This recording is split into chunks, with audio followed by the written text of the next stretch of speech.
Queensland Animal Management, and obviously the Central Coast Animal Care Facility. I wanted to have a bit of a chat today about the number of animals that we're seeing coming into the facility.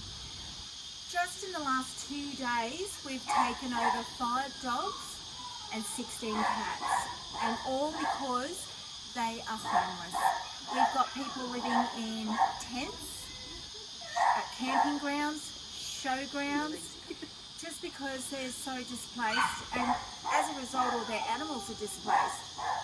These are just the 2 days, yesterday and today. Forget about all the big dogs that we've taken during the week.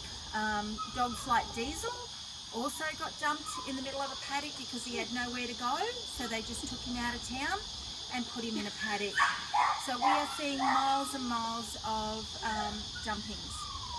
So these are our little ones today and yesterday, and as you can see, it doesn't matter if they're a small breed or a large breed. It doesn't matter if it's a Staffy or a Kelpie or a small dog. It doesn't matter what they are.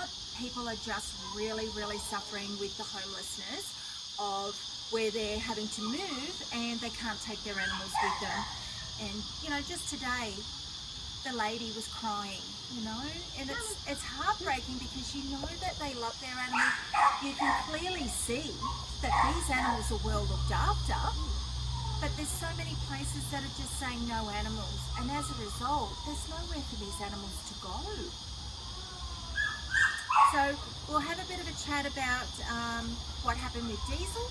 So if you don't follow the farm or doggy daycare farm trips, you need to log on to their page and have a look at Diesel. Now Diesel came into us as a stray. He was dumped out in a paddock. Now prior to that, we had 2 people come to the facility wanting to surrender their brother's dog that was overseas, and of course we're always at full capacity, just like RSPCA, just like rescues everywhere. Everyone is just full to the brim. So we said to them, look, we can't do a surrender today, but we've got a waiting list, and you know, all these sorts of dogs have been on waiting lists as well. And but we offered them assisted rehoming, which we've had some really good results with the assisted rehoming. Unfortunately, they weren't interested in that and they left here.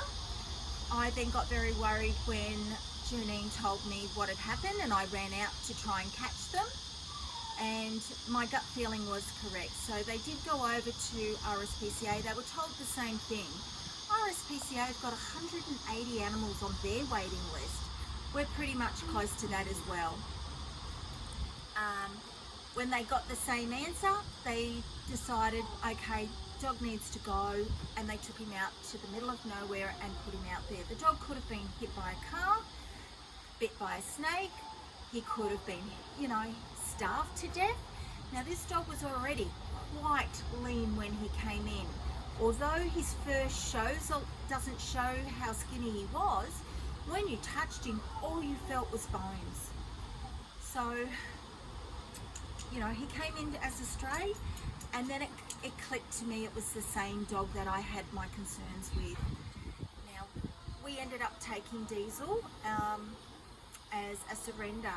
Now, the funny thing about Diesel was, beautiful natured dog, very well behaved. You tell him to sit, he sat. You told him to shake your paw, shake your paw. You know, he did everything. He dropped everything. But what we found in the shelter environment was he was good with the ladies. He was a real ladies man, but he was very dog aggressive to males. Now, when we also looked at his microchip, he actually had a history. About 3 years ago, he rushed at a lady that was walking a dog. Now, no injuries were sustained to the lady or the dog. However, it is on the file, and that becomes a concern when you're trying to rehome a dog that has potential history like that. So obviously, you know, every life matters to us, and so we were in a real hard position what to do, because it was implied to me that if I didn't take the dog, they would take it to the vet and euthanize him. Now this dog's a good dog, we know that. So we did a couple of things. We got the government approved assessor to come down from Sydney and put him through an assessment, just like they do for the dangerous dogs. He passed, but her dog was a female dog, and we knew he was good with females, but she can only test with what she's got. So then we asked Luke and Sam from the farm to come down and assess him, and Luke brought his dogs. So we brought Tank and Chopper, who's from here, Roscoe from here, and Joey. And also they brought Barney the boxer. So there was a really good mix of dogs there, and true to form, he was a bit reactive. Now Luke, being Luke, worked his magic, and the potential was there. We knew that we could do something with this boy. And so, oh, thank you, darling. Oh, that dental. I'll talk about that one in a second.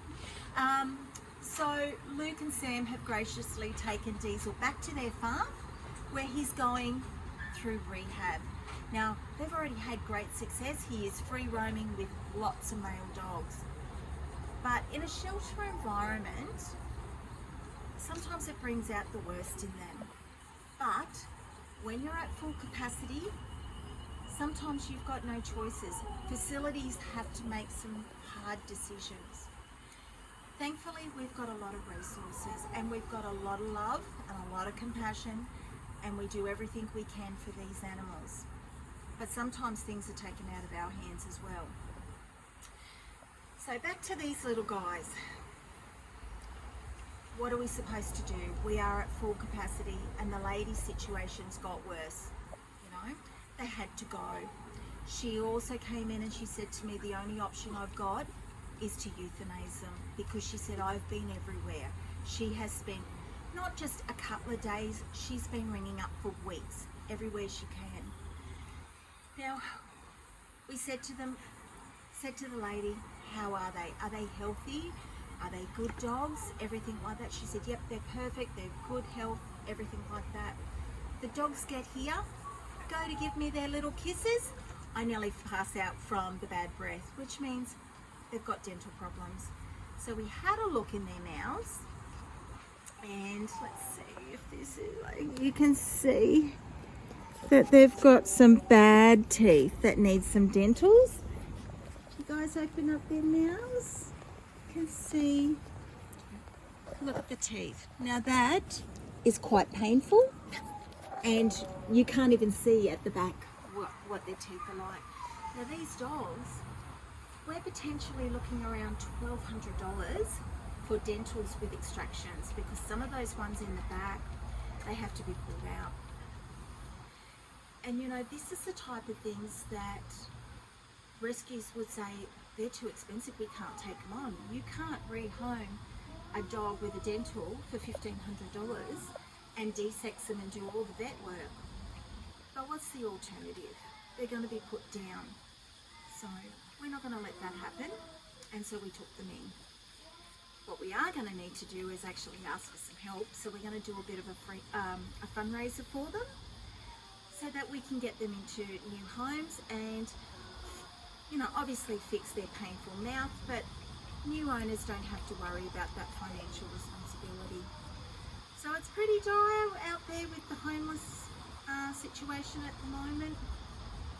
And the sad thing about it, we have a clipboard that just is sheet after sheet after sheet. Now each sheet, I think, has 35 lines on it, and they're all full. We just, oh, that dental, oh, good boy. Knocking me over here with the breath. But you know, we do what we can to help. And sadly, there's just more and more people that are really struggling. And at the moment, we've also got some households that we're working alongside rangers, and also the RSPCA and a couple of other houses.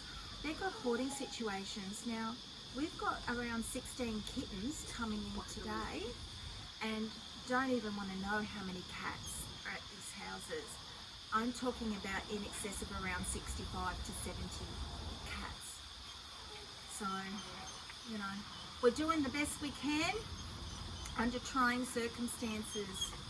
But anyway, meet the newbies.